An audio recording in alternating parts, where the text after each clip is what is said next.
증권통 K 시간입니다. 오늘 시장 분석해보고요. 내일장 전략까지 찾아보겠습니다. 신한투자증권의 이호석 PB 연결합니다. PB님 안녕하세요. 네, 안녕하십니까. 이호석 PB입니다. 네, 오늘 시장 분위기 좋았습니다. 먼저 흐름들 해석해주세요. 네, 제롬 파월 한마디의 갭 상승이라고 말씀드리겠습니다. 네, 이렇게 제롬 파월 의장이 한마디를 딱 했는데 또 시장이 긍정적인 부분들을 잘 해석해서 받아들였던 것 같고 결국에는 국내 증시에도 훈풍이 좀 불었던 것 같아요. 특징적인 건 이제 국내 증시가 굉장히 강했고 다른 아시아 증시는 좀 반영이 덜 됐던 것 같은데 오늘장 국내 증시에 있었던 이슈들은 어떤 게 있을까요? 네, 우선 이제 오늘 장을 이끌었던 주요 이슈에 대해서 얘기를 해봐야 될 것 같은데요. 우선 그 전에 앞서서 조금만 말씀드리자면 우리나라와 아시아 증시 차이가 있었다라고 하면은 주도주가 있느냐 없느냐의 주도 업종이 있느냐 없느냐의 차이였다고 생각을 하고요. 오늘 그런 관점에서 이제 오늘 이슈를 조금 말씀드리려고 합니다. 우선 가장 첫 번째로 제일 큰 이슈라고 하면요. 애플페이 관련된 내용들이 될 겁니다.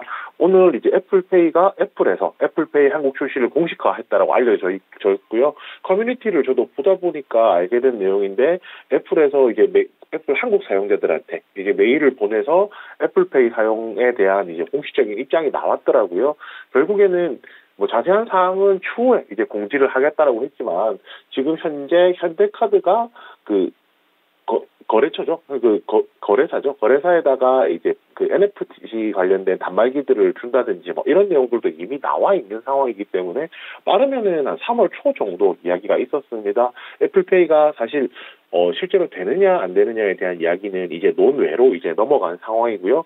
얼마나 이제 빠른 속도로 보급되느냐에 따라서 이제 애플페이와 관련된 내용들을 시장에서 조금 더 관심을 가져봐야 될 것 같습니다. 여기 한 가지 추가로 말씀드리자면 지금 당장은 오프라인 이제 거래에 대해서만 이제 지원이 되는 상황이거든요. 온라인에 대해서 만약에 지원이 된다라고 하면 범용성 자체가 굉장히 넓어지기 때문에 이에 따른 이제 움직임에 대한 관심도 조금 더 필요해 보이고요. 네, 두 번째는 이제 마이크로소프트와 관련된 내용입니다. 핵심은 챗GPT라고 좀 얘기를 할 수가 있을 것 같은데요. 마이크로소프트에서 대화형 검색 엔진을 이제 공개를 했습니다. 오픈 AI의 이제 대화형 기술을 접목해서 검색 엔진 빙이라고 하는 게 있죠. 그 다음에 웹브라우저 엣지의 이제 새로운 버전을 공개를 했고요. 결국에는 생각보다 AI, 챗GPT를 통해서 AI 챗봇에 대한 대중화가 굉장히 좀 빨리 이루어지고 있다는 게 좀 의미가 있다라고 생각을 합니다. 하루 전에는 구글에서 이제 인공지능 챗봇 바드를 공개를 했었거든요. 결국에 이제 대화형 검색 엔진, 결국은 AI를 활용한 엔진들이 생각보다 빠른 속도로 퍼지고 있다는 것이 굉장히 좀 의미가 있다라고 보이고요. 이것을 국내로 당겨서 보더라도 KT에서도 올 상반기 내에 챗GPT와 유사한 서비스를 제공하겠다.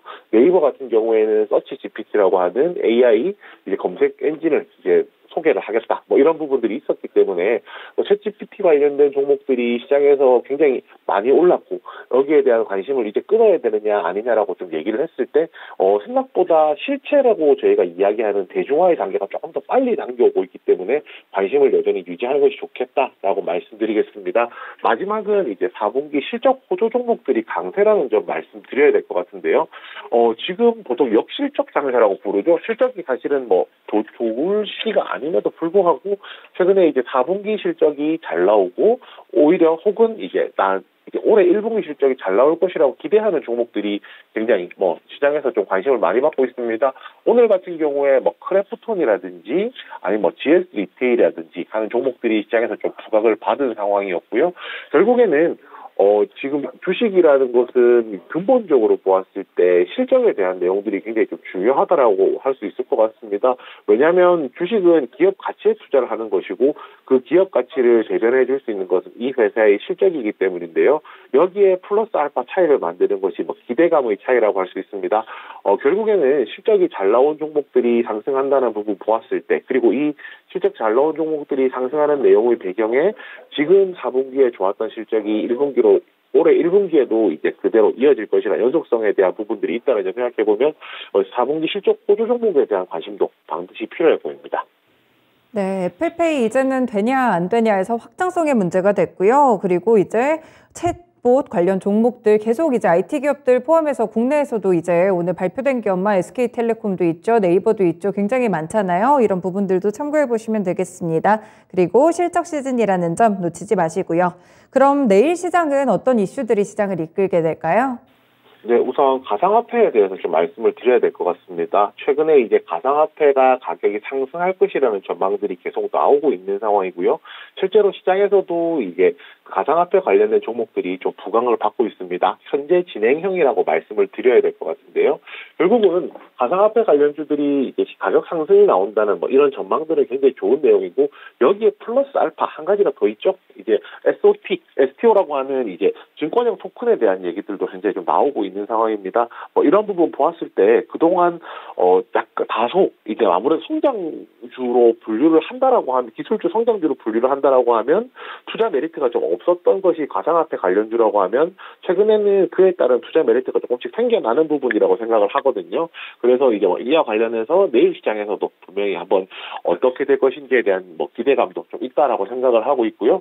또 이제 뭐 금리 인상 관련된 얘기도 해야겠죠. 파월 의장이 이제 추가 금리 인상이 불가피하다라는 이제 형식의 코멘트였던 건데요. 이런 코멘트가 나오게 된다라고 하면 추가적인 금리 인상이 가능하다는 이야기를 생각해 본다면 수혜를 볼 수 있는 은행주에 대한 관심이 좀 지속될 수 있는 부분도 있겠다라고 좀 생각을 해볼 수 있을 것 같습니다. 사실은 이제 금리 인상이 끝난다라고 하면 은행주가 가지는 메리트가 없다라고 할 수 있겠지만, 오히려 그런 부분은 아니라는 거고요. 또 이제 국내 은행주들이 실적이 잘 나오는 부분도 있을 것이고, 또 이제 최근에 주주 환원에 대한 이야기들이 굉장히 많이 나오고 있거든요.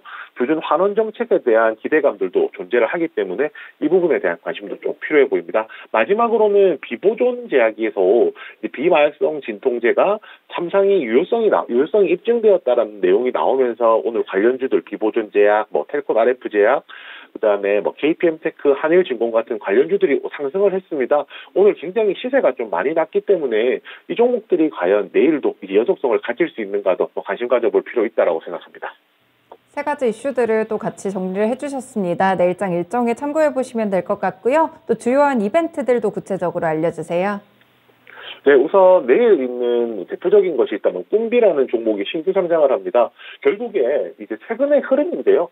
이 신규 상장하는 종목들이 시세가 굉장히 잘 나오고 있습니다. 왜 시세가 잘 나오는지 저희가 조금 생각을 해보자면, 결국은 그 상장 당일, 상장 하루 이틀 사이 상간에 이제 그 종목의 시장의 컨디션이라든지 시장 분위기가 굉장히 좀 중요하다라고 판단을 하고요.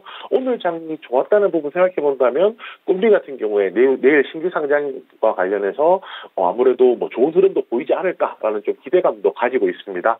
그리고 이제 MSCI 분기 리뷰가 예정되어 있는데요. 이번에 MSCI 분기 리뷰를 통해서 들어가게 될 종목은 카카오페이입니다. 현재 신규펀이 될 것이라는 전망을 좀 가지고 있는 상황이고, 만약에 편입에 성공한다라고 하면 이제 800억 넘는 패시브 자금들이 유입될 것이기 때문에 이 부분에 대한 관심 좀 있어야 된다라고 생각을 하고요. 그 외에 또 이제 실적에 대한 말씀을 안 드릴 수가 없죠. 뭐 HL 만도, 뭐 두산 에너빌리티, 롯데케미칼과 같은 종목들이 실적 발표가 될 것입니다.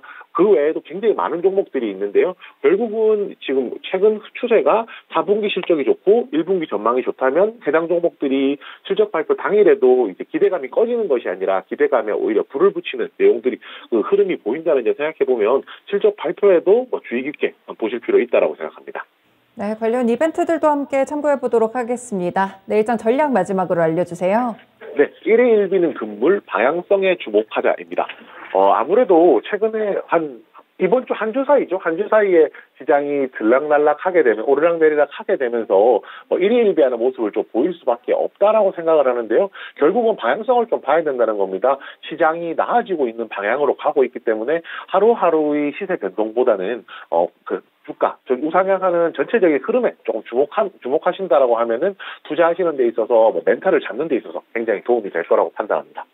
네, 오늘 장 또 이렇게 일일비하지 말고 방향성을 보면서 이렇게 흐름들을 보면서 또 대응을 해보시면 좋겠습니다. PB님 말씀 잘 들었습니다. 네, 감사합니다. 네, 증권통 K시간에서 신한투자증권 이호석 PB와 함께했습니다. 오늘 외국인 매수세도 유입됐고요. 챗봇이라는 테마가 계속 시장에 자극을 주다 보니까 이렇게 기대하는 분위기들이 형성이 됐습니다. 요즘은 어떤 종목을 고르느냐에 따라서 수익률이 또 크게 엇갈리잖아요. 그러니까 고민되는 종목 있으시다면 잠시 후에 있을 진짜 쉬운 진단에서 상담 받아보시는 것도 좋을 것 같습니다. 그리고 내일 일정 한 가지 옵션 만기일입니다. 이 부분까지 참고하시면서 투자 전략 세우시는데 도움 많이 되셨으면 좋겠습니다. 지금까지 다양한 투자 판단에 도움이 되는 말씀들 전해드렸는데요. 특정 종목의 상승과 하락을 보장하지는 않습니다. 마감은 증권통은 여기서 인사드립니다. 고맙습니다.